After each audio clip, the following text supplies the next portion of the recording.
जय श्री राम, जय श्री राम, जय श्री राम। कल हमने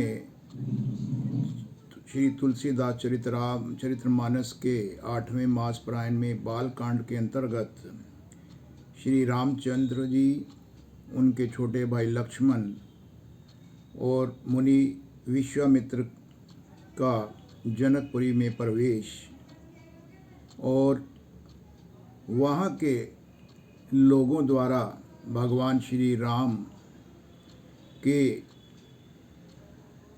मुखमंडल का भरपूर प्रशंसा करने का अध्ययन किया था। आज हम उसके आगे की कथा का अध्ययन करते हुए ये बताएंगे कि पुष्प वाटिका में श्री राम जी का विचरण है, सीता जी के साथ उनका प्रथम दर्शन होगा और श्री सीताराम जी का परस्पर दर्शन हम इसके अध्ययन में पढ़ेंगे। आगे कथा अब शुरू है। जय श्री राम।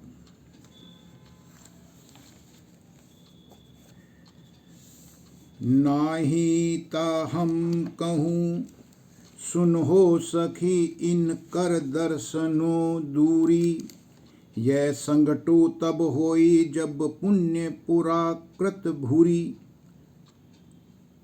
तो सखी अपनी दूसरी सखी से कहती है, यदि यह विवाह नहीं हुआ तो हे सखी सुनो, हमको तो भगवान राम के दर्शन ही दुर्लभ हो जाएंगे। यह संयोग तभी हो सकता है जब हमारे पूर्व जन्मों के बहुत से भाग्य हों।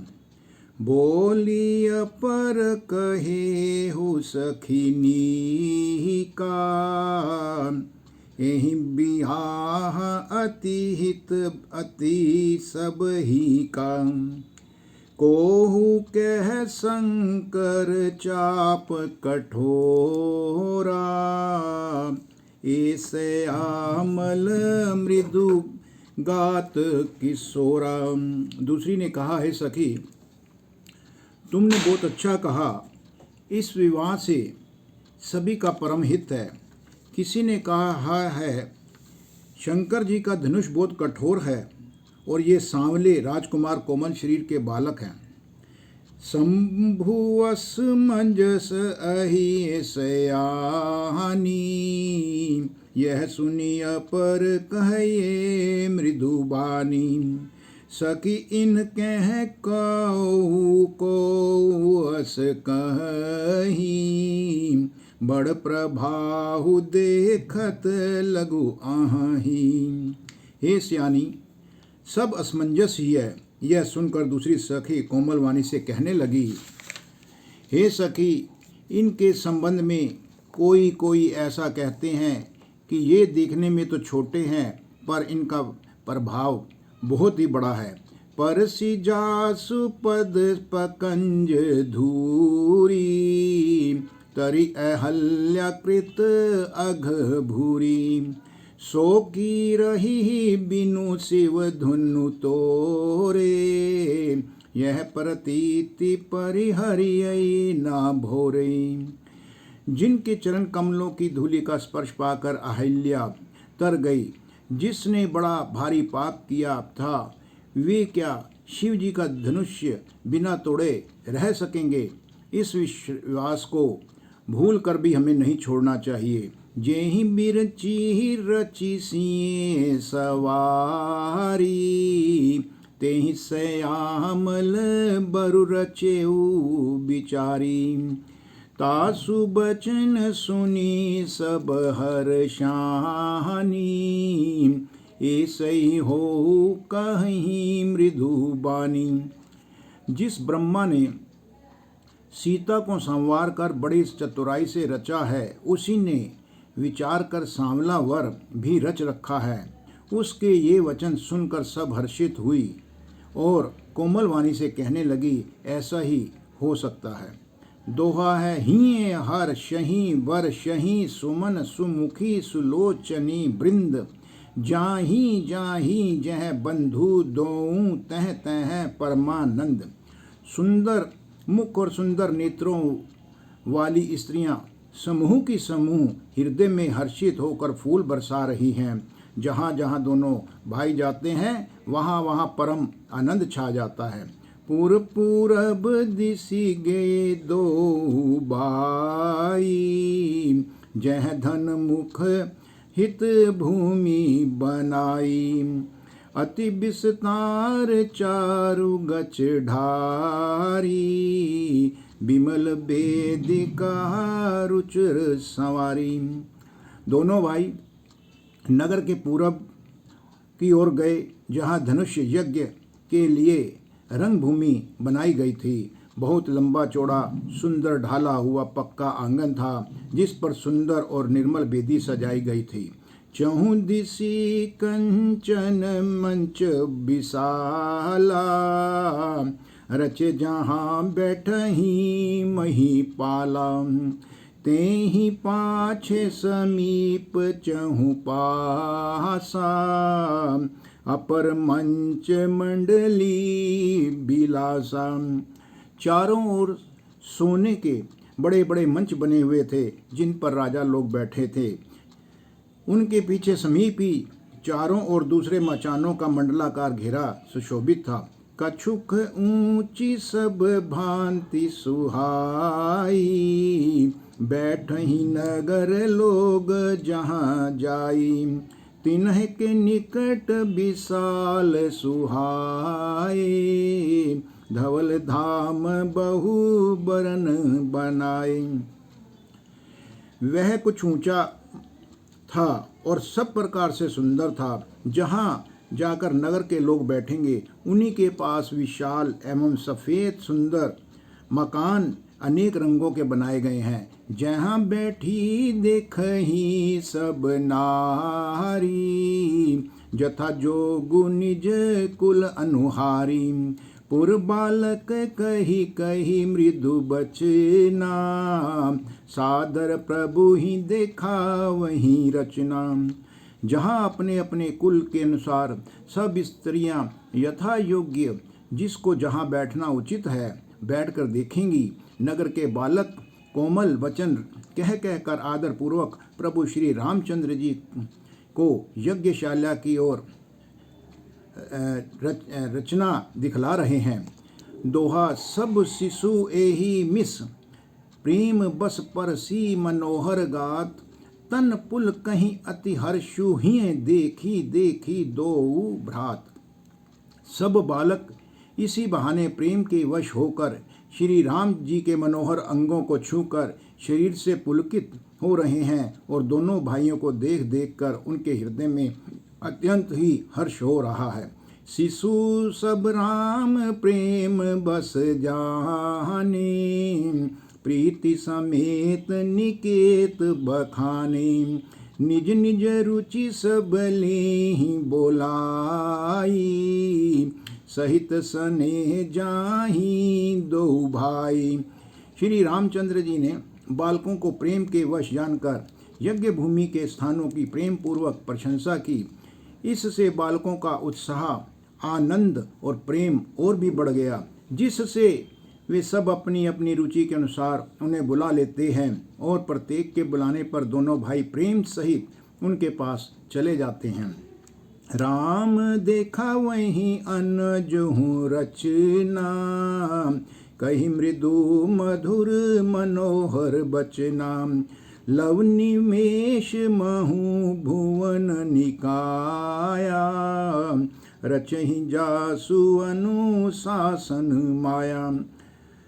कोमल मधुर और मनोहर वचन कहकर श्री राम जी अपने छोटे भाई लक्ष्मण को यज्ञ भूमि की रचना दिखलाते हैं, जिनकी आज्ञा पाकर माया लव निमेष पलक गिरने के चौथाई समय में भी ब्रह्मांडों के समूह रच डालती है।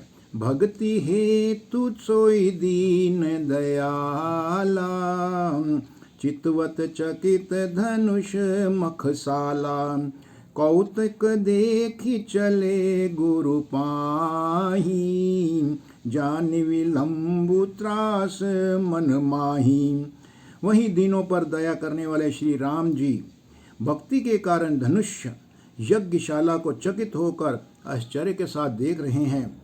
इस प्रकार सब कौतुक और विचित्र रचनाएं देखकर वे गुरु के पास चले। देर हुई जानकर उसके मन में भी डर है।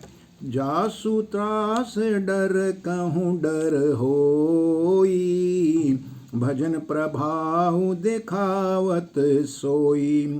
कहीं बात मृदु मधुर सुहाई, किए विदा बालक बरियाई। जिनके भय से डर को भी डर लगता है, वही प्रभु भजन का प्रभाव, जिसके कारण ऐसे महान प्रभु भी भय का नाटक करते हैं, दिखला रहे हैं। उन्होंने कोमल मधुर और सुंदर बातें कहकर बालकों को जबरदस्ती वहां से विदा किया। दोहा सभ्य प्रेम विनीत अति, सकुच सहित दो भाई। गुरपद पंकज नाई, सिर बैठे आयो शिव पाई।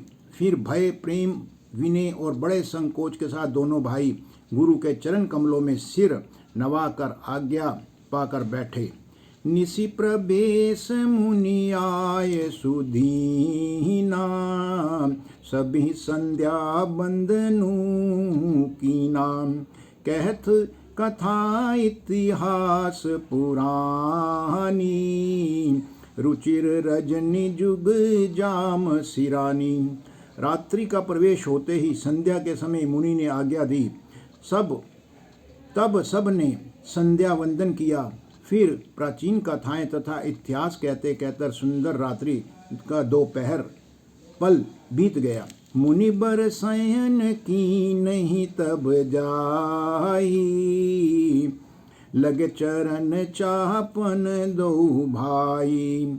जिनके चरण सरो रूह लागी, करत विबद जप जोग बिरागी। तब श्रेष्ठ मुनि ने जाकर शयन किया। दोनों भाई उनके चरण दबाने लगे, जिनके चरण कमलों के दर्शन एवं स्पर्श के लिए वैराग्यवान पुरुष भी भांति भांति के जप और योग करते हैं। ते ही दोहु बंधु प्रेम जनु जीते, गुरपद कमल पलोटत प्रीते। बार बार मुनि अज्ञा दीनी, रघुबर जाहि शयन तब कीनी। वे दोनों भाइयों को मानो प्रेम से जीते हुए प्रेम पूर्वक गुरु जी के चरण कमलों को दबा रहे हैं।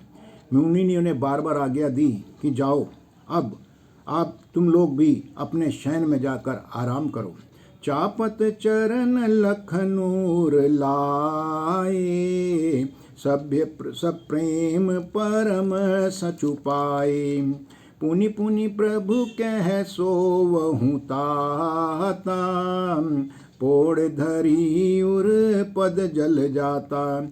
श्री रामचंद्र जी के चरणों को हृदय से लगाकर भय और प्रेम सहित परम सुख का अनुभव करते हुए लक्ष्मण जी उनको दबा रहे हैं। प्रभु श्री रामचंद्र जी ने बार बार कहा, हे तात अब सो जाओ।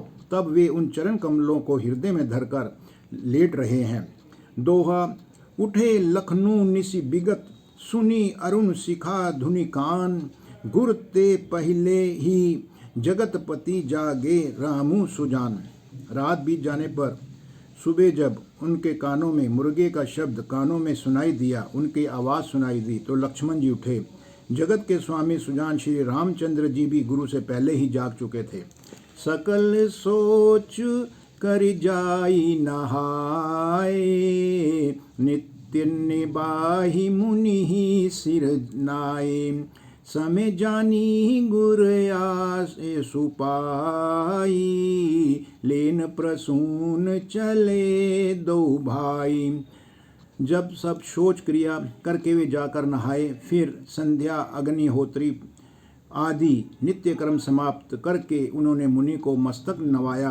पूजा का समय जानकर उन्होंने गुरु की आज्ञा का पालन करके दोनों भाई फूल लेने चले गए। भूप बागुबर देखूं जाई, जहाँ बसंत ऋतु रही लो भाई।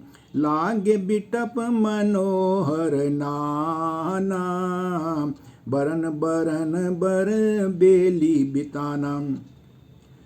उन्होंने जाकर राजा का सुंदर बाग देखा, जहाँ बसंत ऋतु लुभाकर रह गई है। मन को लुभाने वाले अनेक वृक्ष लगे हुए हैं। रंग बिरंगे उत्तम लताओं के मंडप वहाँ छाए हुए हैं। नव पल्लव फल सुमन सुहाए, निज संपत्ति सुर रुख लजाए। चातक कोकिल कीर चकोरा, कूजत बिहग नटत कलमोरा। नए पत्तों, फलों और फूलों से युक्त सुंदर वृक्ष अपनी संपत्ति कल्प वृक्ष को भी लजा रहे हैं। पपीहे, कोयले, चींटी, तोते, चकोर पक्षी वहाँ मीठी बोली बोल रहे हैं और मोर वहाँ सुंदर नृत्य कर रहे हैं। मध्य भाग सरसो सुहावा, मनि सोपान विचित्र बनावा। बिमल सलीलु सरसिज बहुरंगा, जल खग कूजत गुंजत भृंगा। बाग के बीचों बीच सुहावना सरोवर सुशोभित है, जिसमें मनियों की सीढ़ियाँ विचित्र ढंग से बनी हुई हैं, जिनका नल जल निर्मल है, जिसमें अनेक रंगों के कमल खिले हुए हैं। जल के पक्षी कलरव कर रहे हैं और भ्रमरे वहाँ पर अपना गुंजन कर रहे हैं। दोहा बागु तड़ागु बिलो की, प्रभु हर्षे बंधु समेत। परम रम्य आरामू, यहू जो राम ही सुख दे। बाग और सरोवर को देखकर प्रभु श्री रामचंद्र जी भाई लक्ष्मण सहित हर्षित होते हैं। यह बाग वास्तव में परम रमणीय है, जो जगत को सुख देने वाला श्री रामचंद्र जी को भी सुख दे रहा है। चहु दिशि चित ही पूछी मालिगन, लगे लेन दल फूल मुदित मन। ते ही अवसर सीता तह आई, गिरिजा पूजन जननी पठाई। चारों ओर दृष्टि डालकर और मालियों से पूछकर वे प्रसन्न मन से पत्र पुष्प लेने लगे। उसी समय सीता जी भी वहां आ गई। माता ने उन्हें गिरिजा पर पार्वती जी की पूजा करने के लिए भेजा था।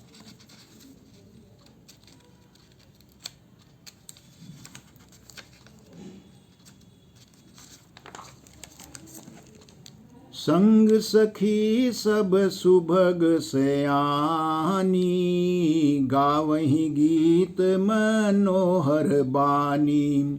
सर समीप गिरजा ग्रह सोहा, बरनी न जाहि देखी मनु मोहा। साथ में सब सुंदर और सियानी सखियां थी, जो मनोहर वाणी से वहाँ गीत गा रही थी। सरोवर के पास गिरिजा जी का मंदिर सुशोभित है, जिसका वर्णन नहीं किया जा सकता। देखकर मन मोहित हो जाता है। मजनू करी सर सखीन समेता, गई मुदित मन गोरी निकेता। पूजा कीनी अधिक अनुरागा, निज अनुरूप सुभग बरु मागा। सखियों सहित सरोवर में स्नान करके सीता जी प्रसन्न मन से गिरिजा जी के मंदिर में गई। उन्होंने बड़े प्रेम से पूजा की और अपने योग्य सुंदर वर मांगा। एक सखी सिए संगु बिहाई, गई रही देखन फुलवाई। तेहि दो बंधु बिलो के जाई, प्रेम बिबस सीता पहीं आई। एक सखी सीता जी का साथ छोड़कर फुलवाड़ी देखने चली गई थी। उसने जाकर दोनों भाइयों को देखा और प्रेम में विह्वल होकर वह सीता जी के पास आई। दोहा तासु दशा देखी सखिन, पुलक गात जलु नैन। कहू कारणो निज हर्ष, कर पूछहीं सब मृदु बैन। सखियों ने उसकी दशा देखी और उसका शरीर पुलकित है और नेत्रों में जल भरा है। सब कोमल वाणी से पूछने लगी कि अपनी प्रसन्नता का कारण तो बता। देखन बागु कुंवर दुई आई, बय किशोर सब भांति सुहाए, श्याम गोर किमि कहो बखानी, गिरा अन अन नयन बिनु बानी। उसने कहा, दो राजकुमार बाग देखने आए हैं, किशोर अवस्था के हैं और सब प्रकार से सुंदर है। वे सांवले और गोरे रंग के हैं। उनके सौंदर्य को मैं कैसे बखान करके कहूँ। वाणी बिना नेत्र की है और नेत्रों की वाणी नहीं है।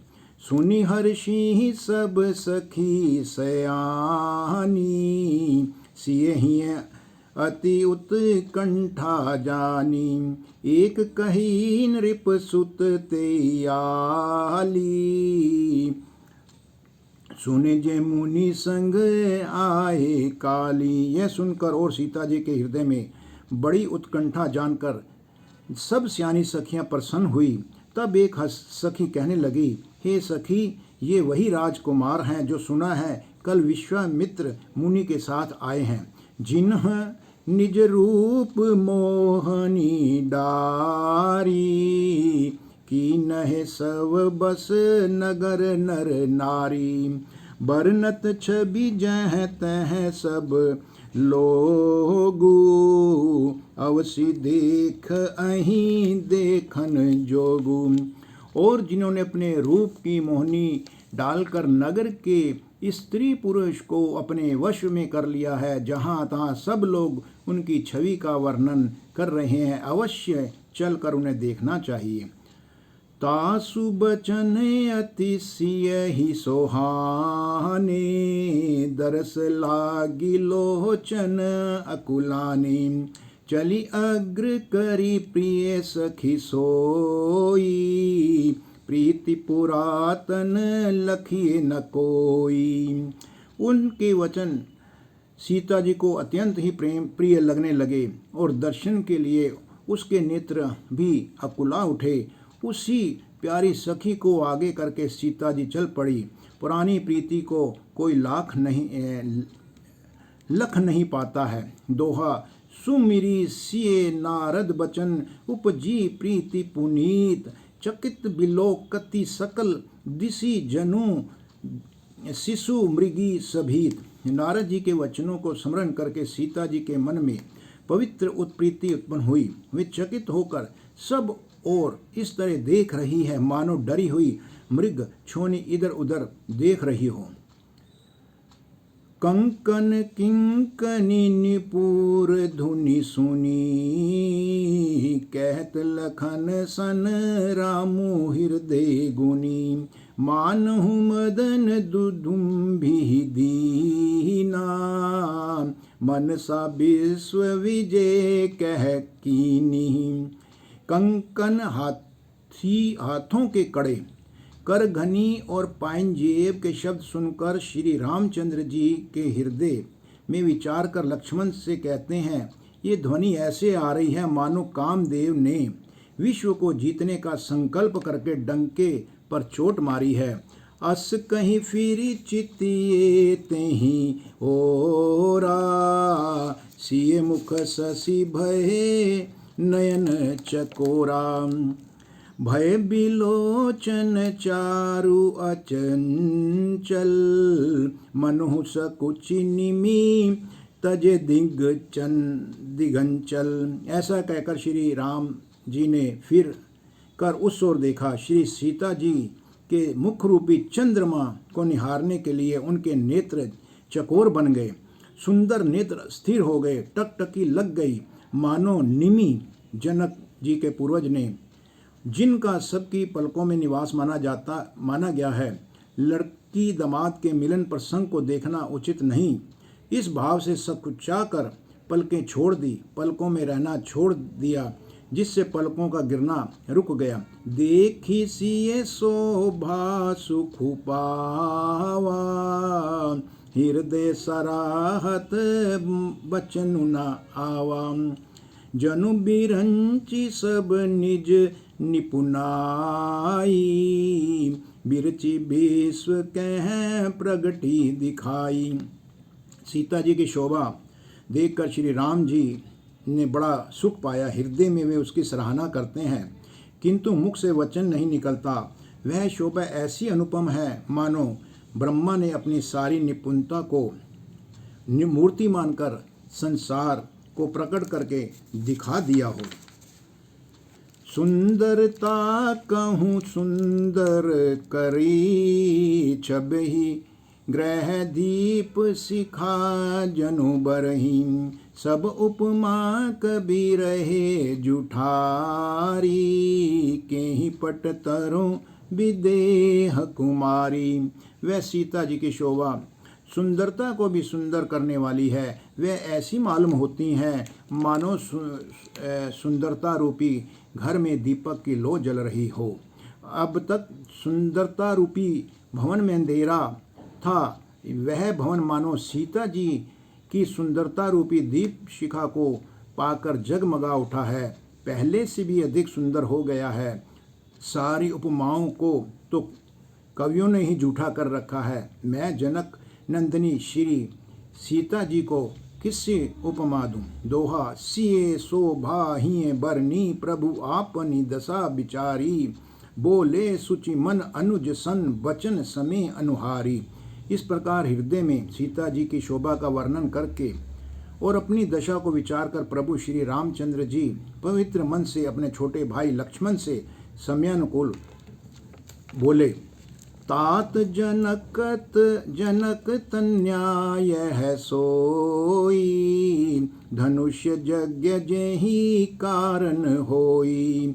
पूजन गोरी सखी लहकाई, करत प्रकाशु फिरही फुलवाई। हे तात, यह वही कन्या है जो जनक की पुत्री है, जिसके लिए धनुष यज्ञ हो रहा है। सखियां इसे गौरी पूजन के लिए लाई हैं। यह फुलवाड़ी में प्रकाश करती हुई फिर रही है। जासु बिलो की अलौकिक शोभा, सहज पुनीत मोर मनु क्षोभा। सो सब कारण जान विधाता, फरक ही सुभद अंग सुनु भ्राता। जिसकी अलौकिक सुंदरता देखकर स्वभाव से ही पवित्र मेरा मन शुद्ध हो गया है, वह सब कारण अथवा उसका सब कारण तो विधाता जाने। किंतु हे भाई सुनो, मेरे मंगलदायक दाहिने अंग फड़क रहे हैं। रघुबंशी न कर सहज सुभाऊ, मनुकु पंथ पगु धरहु नकाऊ।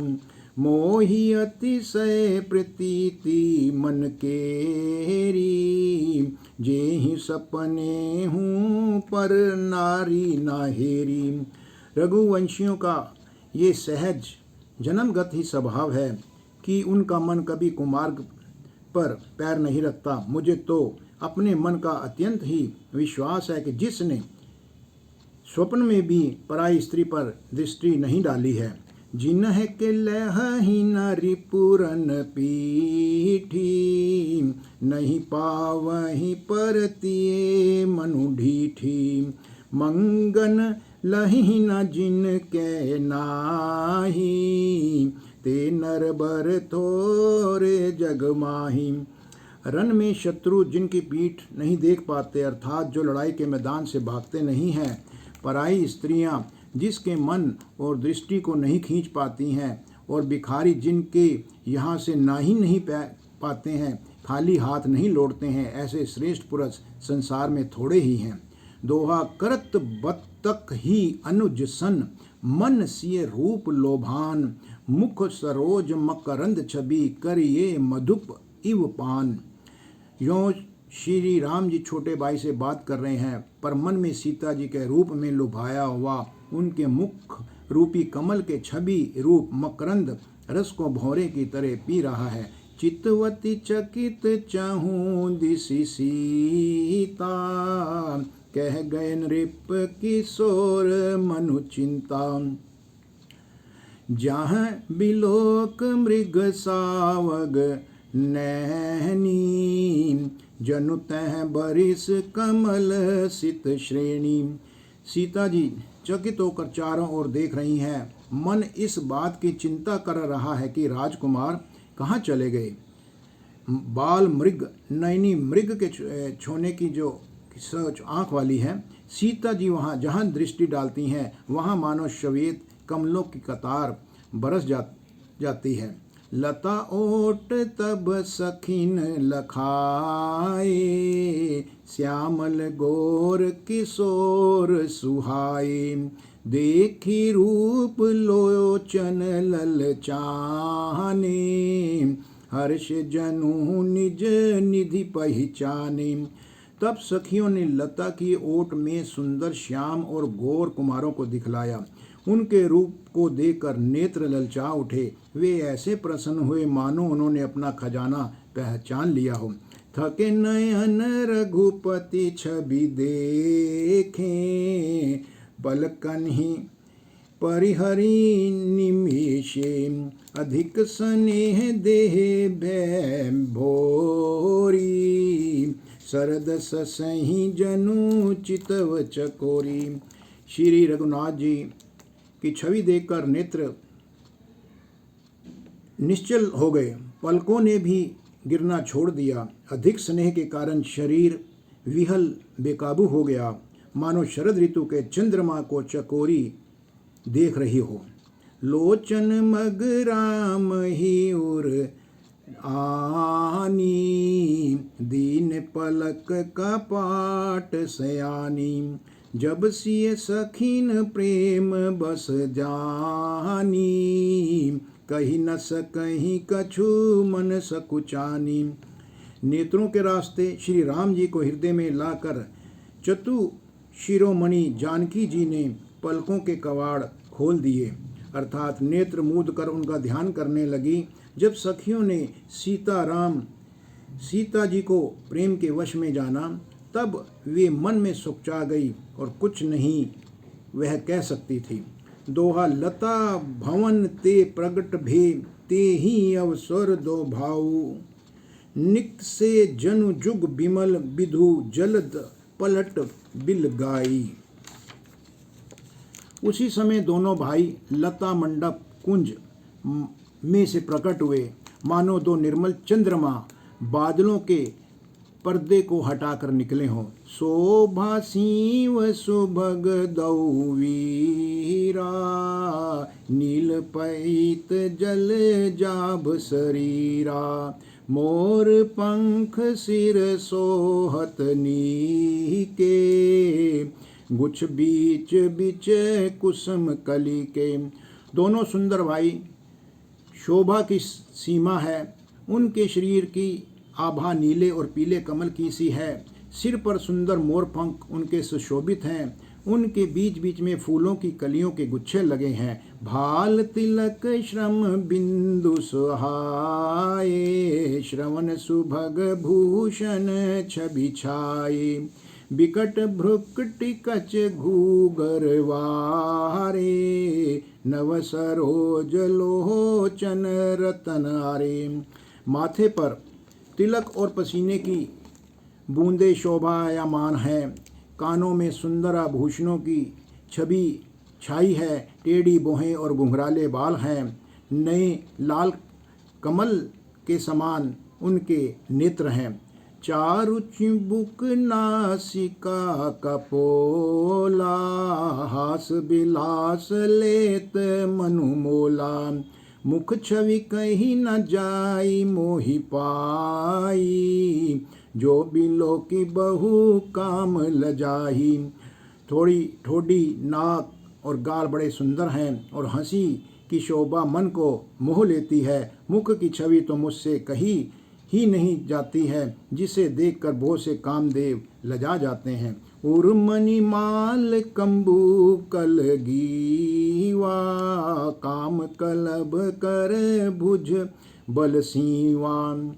सुमन समेत बाम कर दोना, सांवर कुंवर सखी सुठी लोना। वक्ष स्थल पर मणियों की माला है, शंख के सदृश सुंदर गला है। कामदेव के हाथी के बच्ची की सूंड के समान उतार चढ़ाव वाली कोमल बुझाए हैं, जो बल की सीमा है, जिसके बाएं हाथ में फूलों सहित दोना है। हे सखी, वह सांवला कुंवर ही बहुत ही सलोना है। दोहा के हरि कटिपट पीत, धर सुषमा शील निधान, देखहि भानु कुल भूषण, नहीं बिसरा सखीहन अपान। सिंह की सी पतली लचीली कमर वाले पीताम्बर धारण किए हुए शोभा और शील के भंडार सूर्य कुल के भूषण श्री रामचंद्र जी को देखकर सखियां अपने आप को भूल गई। धरी धीर जू एक आलिसयानी, सीता सन बोली गही पानी, बहुरी गोरी कर ध्यान करे हूँ, भूप किशोर देखी किन ले हूँ। एक चतुर सखी धीरज धरकर हाथ पकड़कर सीता जी से बोली, गिरी जा जी का ध्यान फिर से लेना, इस समय राजकुमार को क्यों नहीं तुम देख लेती। सकुची सिए तब नयन उधारे, सन्मुख दोहु रघु सिंह निहारे, नख सिख देखी राम के शोभा, सुमिरि पिता पनु मनु अति क्षोभा। तब सीता जी ने सपचाकर नेत्र खोले और रघुकुल के दोनों सिंहों को अपने सामने खड़े देखा। नख से शिखा तक श्री रामचंद्र जी की शोभा देखकर और फिर पिता का प्रण याद करके उनका मन बहुत शुद्ध हो गया। पर बस सखीन लखी जब सीता, भयउ गहरु सब कहीं सभीता, पुनि आयुब एहि बेरिया काला, अस कहीं मन बिहसी इक आली। जब सखियों ने सीता जी को परवश प्रेम के वश में देखा, तब सब भयभीत होकर कहने लगी, बड़ी देर हो गई है, अब हमें चलना चाहिए, कल इसी समय में फिर आएंगी। ऐसा कहकर एक सखी मन में हंसी, गूढ़ गिरा सुनी सिए सकुचानी, भय विलम्बु मातु भय मानी, धरी बड़ी धीर राम उर आने, फिर अपन पऊ पितु बस जाने। सखी की यह रहस्य मैं भरी वाणी सुनकर सीता जी थोड़ा सुकचा जाती हैं। थोड़ी देर हो गई है, इसे जानकर उन्हें माता का भी भय लगा। बहुत धीरज धर कर वे श्री रामचंद्र जी को हृदय में ले आई हैं और उनका ध्यान करते हुए अपने को पिता के अधीन जानकर वह लौट चलती हैं। दोहा देखन मिस मृग बिहग तरु, फिर ई बहोरी बहोरी, निरखी निरखी रघुबीर छवि, बड़ाई प्रीति न थोरी। मृग पक्षी और वृक्षों को देखने के बहाने सीता जी बार बार घूम जाती हैं और श्री राम जी की छवि को देखकर निहारती हैं। बार बार उनके मन में प्रेम बढ़ता जा रहा है और अर्थात बहुत ही बढ़ता जा रहा है। जान कठिन शिव चाप बिसुरती, चली राखी उर श्यामल मूर्ति, प्रभु जब जात जान की जाना, सुखी स्नेह शोभा गुण खाना। शिव जी के धनुष को कठोर जानकर वह विश्रुति मन में विलाप करती है और हृदय में श्री राम जी की सांवली मूर्ति को रखकर चल पड़ती है। शिव जी के धनुष की कठोरता का स्मरण आने से उन्हें चिंता होती है कि ये सुकुमार रघुनंदन रघुनाथ जी इस धनुष को कैसे तोड़ सकेंगे। पिता के प्रण की स्मृति से उसके हृदय में क्षोभ था, इसलिए मन में वह विलाप करने लगती है। प्रेमवश ऐश्वर्य की विस्मृति हो जाने से ही ऐसा होता है। फिर भगवान ने के बल का स्मरण आते ही वे हर्षित हो गई और सांवली छवि को हृदय में धारण करके वे चल पड़ी। प्रभु श्री राम जी ने जब सुख स्नेह शोभा और गुणों की खान श्री जानकी जी को जाते हुए देखा। परम प्रेम मय मृदु मसिकीनी, चारु चित भीति लिखी लीनी। गई भवानी भवन बहोरी, बंदी चरण बोली कर जोरी। तब परम प्रेम की कोमल स्याही बनाकर उनके स्वरूप को अपने सुंदर मन में सजाकर सीता जी पुनः भवानी जी के मंदिर की ओर गई और उनके और चरण वंदना करके हाथ जोड़कर बोली। आगे की कथा हम कल के अंश में करेंगे कि सीता जी मंदिर में जाकर माँ भवानी से प्रार्थना कर रही है कि वे भगवान राम से मन ही मन में प्रेम करने लगी है, और मगर उसके मन में ये डर है कि क्या ये युवक, ये बालक धनुष को तोड़ पाएंगे। तो कल की कथा में हम आगे श्री सीता मैया का पार्वती पूजन एवं उनसे वरदान की प्राप्ति और राम लक्ष्मण के संवाद का अध्याय करेंगे। तब तक जय श्री राम, जय श्री राम, जय श्री राम। ओम नमो शिवाय, ओम नमो शिवाय।